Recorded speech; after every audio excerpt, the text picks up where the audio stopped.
Assalamualaikum warahmatullahi wabarakatuh. Hai sahabat YouTube, terima kasih ya sudah mengklik video ini. Saya harap kalian bisa selalu support channel aku dengan cara like, komen, dan subscribe YouTube channel, lalu share ke sosial media kalian ya. Yuk simak aja videonya. Hai, perkenalkan nama saya Selvi dengan nomor NIM 0910 5802 23004, alamat di Kanyuara, Fakultas Keguruan dan Ilmu Pendidikan dari Prodi Pendidikan Bahasa Indonesia. Di video kali ini, saya akan menjelaskan materi bab 4, yaitu teori belajar behaviorisme. Adapun nama dosen kami yaitu Bapak Dr. Sam Hermansyah SPDI MPD. Teori belajar behaviorisme terdiri atas 4 cakupan, yaitu A. Konsep dasar behaviorisme, B. Tokoh dan kajian belajar menurut behaviorisme, C. Aplikasi dan implikasi teori belajar behaviorisme, D. Kelebihan dan kekurangan teori belajar behaviorisme. A. Konsep dasar behaviorisme. Behaviorisme merupakan salah satu di antara sekian sumbangsi besar kaitannya dengan belajar. Umar Hamalik, aliran ini berangkat dari anggapan bahwa kesan dan ingatan sesungguhnya merupakan kegiatan organisme. Behaviorisme memandang manusia dari sisi lahiriah atau jasmania dan mengabaikan aspek-aspek mental.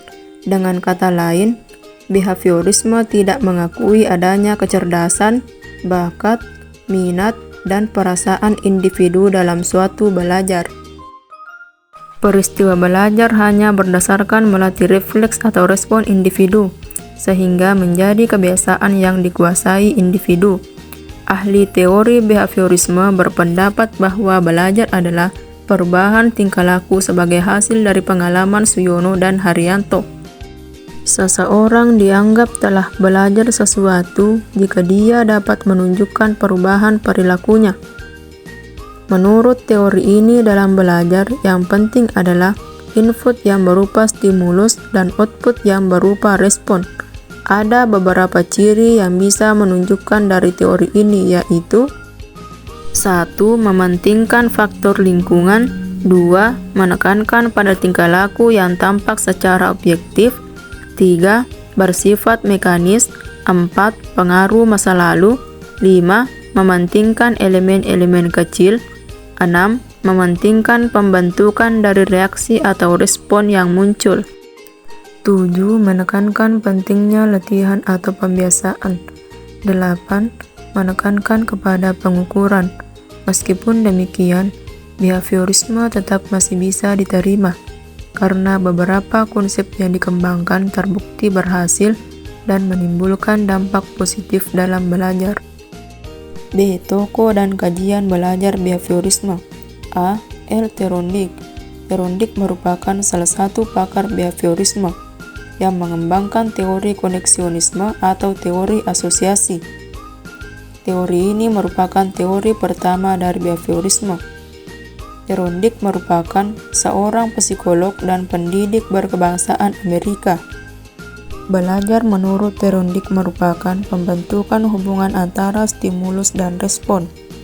Stimulus kaitannya dengan pikiran, perasaan atau hal-hal yang terkait dengan alat indera. Sedangkan respon adalah reaksi yang dimunculkan peserta didik ketika belajar, yang dapat pula berupa pikiran, perasaan, gerakan, atau tindakan. B. Ivan Petrovich Pavlov. Pavlov menjadi Direktur Departemen Fisiologi pada Institute of Experimental Medicine dan memulai penelitian mengenai fisiologi pencernaan. Ivan Pavlov meraih penghargaan Nobel pada bidang Physiology of Medicine tahun 1904. Karyanya mengenai pengkondisian sangat mempengaruhi psikologi behaviorisme di Amerika. Pengkondisian klasik ditemukan secara kebetulan oleh Pavlov pada tahun 1890-an saat melakukan percobaan terhadap anjing untuk mempelajari air liur yang membantu proses pencernaan makanan. C. C. Aplikasi dan implikasi teori belajar behaviorisme.